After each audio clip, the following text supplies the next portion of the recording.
Hi friends, அஸ்ஸலாமு அலைக்கும். எல்லோரும் எப்படி இருக்கீங்க? அல்ஹம்துலில்லாஹ் எல்லோரும் நல்லா இருக்கீங்கன்னு நினைக்கிறேன். இன்றைக்கி நம்ம என்ன ரெசிபி செய்ய போகிறோன்னா, கேரளா ஸ்டைல் பீஃப் சுக்கா எப்படி செய்யுதுன்னு பார்க்கலாம் வாங்க.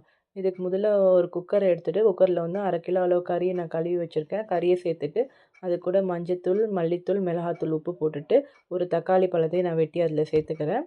சேர்த்துட்டு குக்கரை க்ளோஸ் பண்ணி ஒரு 8லேருந்து 10 விசில் நம்ம விட்டு வச்சுக்கலாம். இன்னொரு பக்கம் ஒரு பேனில் தேங்காய் எண்ணெய் ஊற்றிட்டு தேங்காய் நல்லா சூடாகி வந்ததும் கட் பண்ணி வச்சுருக்கேன் வெங்காயத்தை சேர்த்துட்டு இது கூட பச்சை மிளகா, கருவேப்பிலெல்லாம் சேர்த்து வெங்காயம் நல்லா வதங்கி வருவதற்காட்டியும் வெயிட் பண்ணுவோம். வெங்காயம் நல்லா வதங்கி வந்த உடனே 1 டீஸ்பூன் போல் இஞ்சி பூண்டு பேஸ்ட்டு சேர்த்துக்கிறேன். இஞ்சி பூண்டு பேஸ்ட் நல்லா வதங்கி வந்த உடனே அந்த பச்சை வாடெல்லாம் போன உடனே நம்ம வேக வச்சு வச்சுருக்க கறியை வந்து நம்ம இதில் வந்து சேர்த்துக்கலாம். கறியை சேர்த்துட்டு நல்லா நம்ம வந்து மிக்ஸ் பண்ணி விட்டுக்கலாம். மிக்ஸ் பண்ணி விட்டுட்டு உப்பு காரம் எல்லாம் கரெக்டாக இருக்கான்ட்டு நம்ம பார்த்துக்கலாம். பார்த்துட்டு ஒரு 10லேருந்து 15 நிமிஷம் இதை வந்து நம்ம நல்லா சுண்ட விடுவோம். சுண்ட விட்டோன்னே இந்த மாதிரி நல்லா சுண்டி வந்துருச்சு.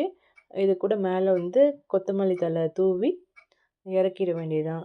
செஞ்சு ட்ரை பண்ணி பார்த்துட்டு எப்படி இருந்துச்சுன்னு சொல்லுங்கள் ஃப்ரெண்ட்ஸ்.